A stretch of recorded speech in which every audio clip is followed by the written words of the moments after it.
Want to feel old? Sonic Colors released 14 years ago. Time really flies when you want to die. If you were to ask me what Sonic game had the biggest roller coaster of reception, then I would point you no further than 2009 Sonic Colors.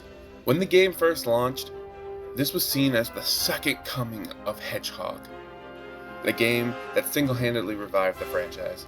No more serious stories, all of Sonic's annoying friends were gone, a stronger emphasis on 2D platforming, new voice cast, and over-the-top humor were all praised aspects of the game that everybody loved. Fast forward 10 years and everybody says Colors is stupidly overrated.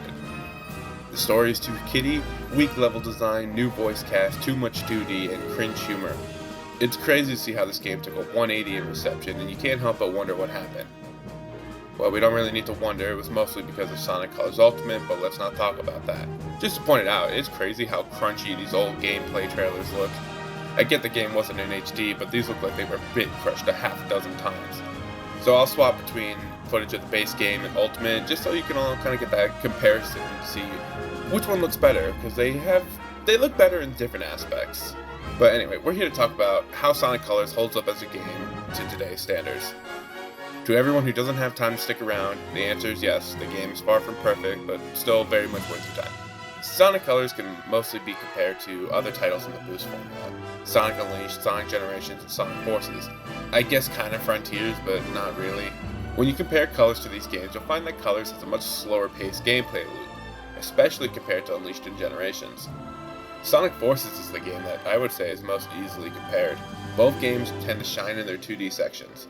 Forces more so because its 3D sections are just a little bit underwhelming, but you all know how I feel about that game. If not, watch my video on Sonic Forces.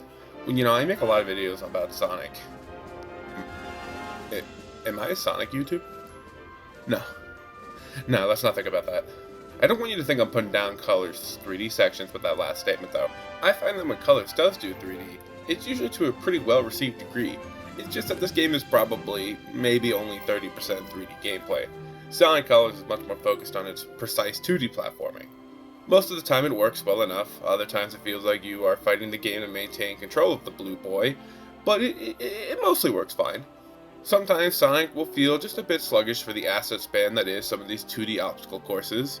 I shouldn't say asset span, that isn't the right word for it, but I guess you could say blocky obstacle courses. There are a lot of sharp corners in Sonic Colors level design, which can look a little off-putting at times, but let's be honest, it still looks better than Sonic Frontiers floating rails and asset pop-in 12 years later. Moving on. When Sonic Colors is focusing on its 3D gameplay, it's actually fantastic most of the time. You'll see a wide variety of obstacles to get through, whether it's trying to reach the end while avoiding giant missiles headed your way, or rapidly sidestepping into motobugs while running forward. There's never a dull moment in these sections despite its lower speed cap compared to its Boost formula brethren. I guess I should probably mention the Wisps. We all know about them, you either like them or you don't at this point, I think. If you're watching this video, you probably already have your opinion on the Wisp.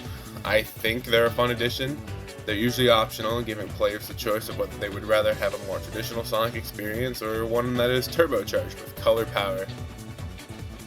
God, did I just say that? One thing that people have really begun to appreciate about Colors is its ranking system. Unlike most modern games, this game has no problem telling you that you suck and slapping you with a C or D rank. Sometimes you'll get those A and S ranks, but those are semi-rare. In order to get those high ranks, you really need to explore the levels, track down those actually difficult to find red rings, use the color powers to your advantage, as well as all the other aspects of the game to get that score up. It creates a much more gratifying S rank compared to recent titles' overly generous S ranks. Looking at you, Generations. I don't think I need to mention it, but I will anyway. The Colors soundtrack is one of the best. It's all on Spotify, so please give it a listen. My top picks are Aquarium Park Act 3 and Planet Wisp Act 1. I also feel I should mention that there is a DS version of Sonic Colors, and I would argue that this is the best version of the game. I think the game deserves its own video at some point though, so I won't go into too much detail here. This video is just about the console release, but I highly recommend the DS version. I'm definitely a fan of Sonic Colors though. Have been since I played it on my Wii when I was a kid. The reason people tend to give this game so much hate now is because, honestly, I think because of Sonic Forces. And also Sonic Colors Ultimate, but again, let's not talk about that. Forces paved the way for new critique to the Boost formula. Unless your name was Generations, you were right in the line of fire. And because Colors was so comparable to Forces in so many ways, I think that's why opinion turned against the game so much. And yes, the remaster only made things 10 times worse, but again, let's not talk about that. But if you can ignore the fact that the game is primarily 2D, I would say it's a mostly enjoyable ride. There are a few acts that are kind of stinkers, but in general, it's more hits than misses.